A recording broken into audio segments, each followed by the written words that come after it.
roule sur le boulevard BD, cet album est fait pour toi. Le tueur, affaire d'État, tome 4, Frères humains. L'autobiographie de ce tueur professionnel, solitaire, froid, cynique à ses moments, calculateur, méthodique, sans scrupules, se poursuit.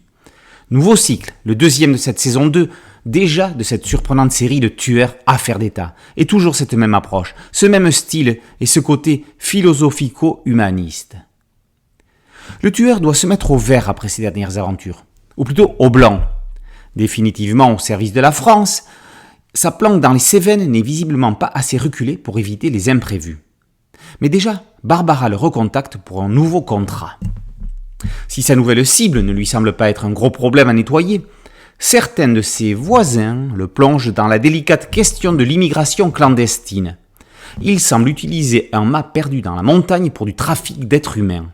L'occasion d'une réflexion franche et lucide sur cette problématique des plus actuelles.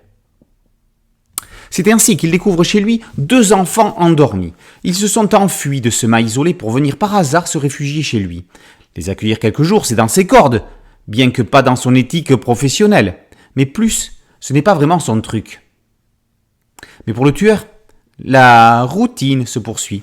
Un second contrat, a-t-il un lien avec le premier ? Comment l'honorer discrètement ? Tout l'intérêt est désormais d'avoir une structure, une organisation derrière lui.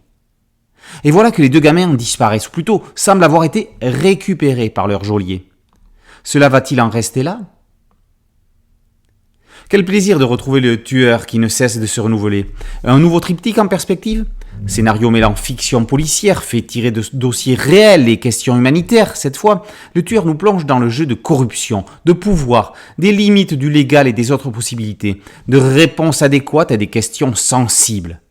En toile de fond, une réflexion sur l'état humain et ses dérives, ses travers, les insatisfactions de son état afin d'encore et toujours posséder plus, dominer plus, rester au-dessus des autres.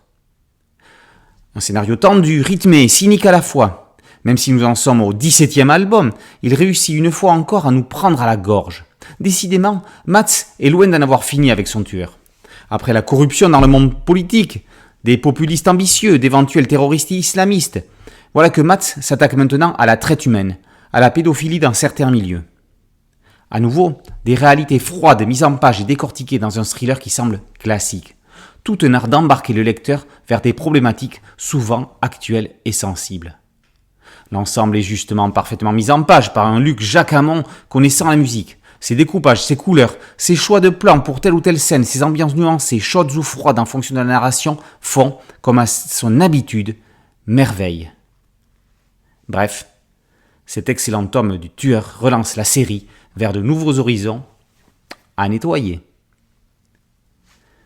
Le tueur, affaire d'État, tome 4, Frères humains, par Mats et Jacamon, et paru aux éditions Casterman.